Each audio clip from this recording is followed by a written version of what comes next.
Hello අනේ මේ අද නම් මට දෙන කතා කරන්නේ මම කියනවා අපි ගෙදර ඉන්නවා. බබා මං අල්මාරිය අස් කරද්දි මේ ලියුම් කාඩේ මුංගට වගේක් තියෙනවා. ඒ මම ඔයාට බොරු කියන ගමනක් ගන්නකොට මුං එකක් දානවනේ. 1 2 3 4. එතකොට බබා අපි දැන් අවුරුදු 4කටම ඔයා බොරු 4යිද කිව්වේ? ඔයා ගොඩක් හොඳයි බබා.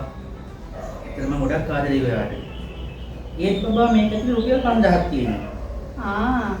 ඔය මුං එක එකතු කරලා විකුණගත්ත සල්ලි තමයි යෝකේ තියෙන්නේ.